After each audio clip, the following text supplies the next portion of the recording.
Halo semuanya, hari ini kita bakal bedah tuntas salah satu saham paling populer, Bumi Resources atau Bumi. Nah, di tahun 2025 kemarin, ada yang menarik banget. Laba mereka itu meroket, tapi anehnya, pendapatannya naiknya tipis banget. Jadi, ini beneran awal dari sebuah era baru buat Bumi? Atau cuma sekedar kejutan sesaat? Yuk, kita bongkar sama-sama. Oke, kita mulai dari angka yang paling bikin heboh dulu ya. Sepanjang tahun 2025, laba bersih bumi itu berhasil naik 20%. Wow, 20% itu angka yang solid banget dan pastinya bikin para investor senyum-senyum kan. Tapi, tunggu dulu, begitu kita lihat sisi pendapatannya, ceritanya jadi beda. Pendapatannya di tahun yang sama cuma naik 5%. Nah, di sini teka-tekinya mulai muncul. Gimana ceritanya laba bersih bisa lompat 4 kali lipat lebih tinggi dari kenaikan pendapatannya? Aneh kan? Nah, ini dia pertanyaan utamanya. Sebenarnya, dari mana sih datangnya semua keuntungan ini? Ternyata jawabannya itu ada dua, dan kita bakal bedah satu persatu. Oke, jawaban pertama itu ada di jantung bisnis mereka, yaitu operasional batubara.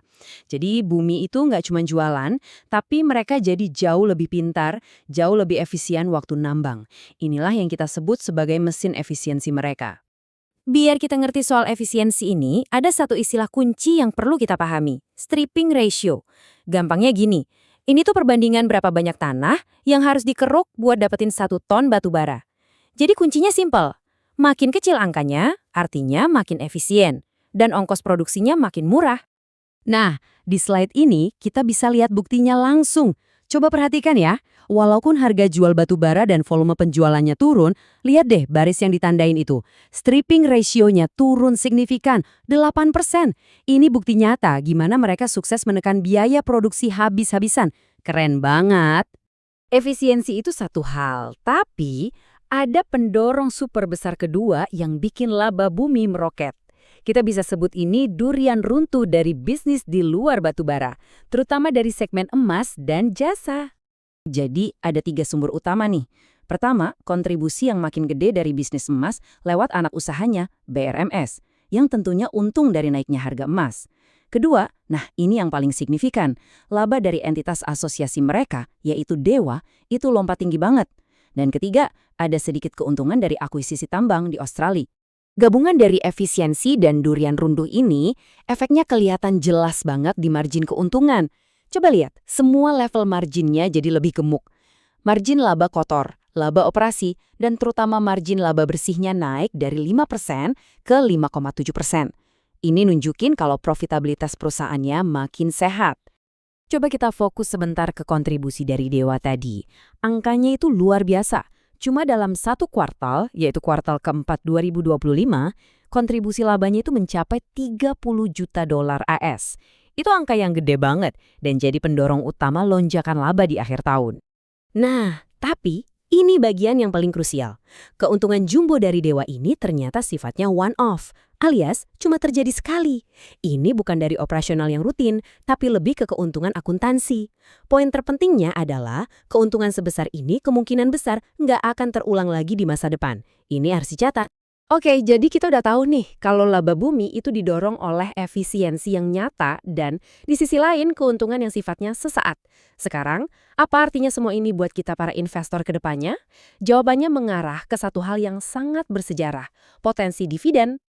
Betul sekali. Anda nggak salah dengar. Berkat kinerja yang membaik dan keuangan yang lebih sehat, Bumi berpotensi banget untuk bagi-bagi dividen untuk pertama kalinya dalam sejarah mereka di tahun 2026 nanti. Ini sinyal yang kuat banget buat pasar. Tapi, kita perlu lihat ini dengan kacamata yang benar. Secara nominal, kemungkinan besar jumlah dividennya bakal kecil banget, mungkin di bawah Rp1 per saham. Jadi, yang lebih penting itu bukan nilainya, tapi makna simbolisnya.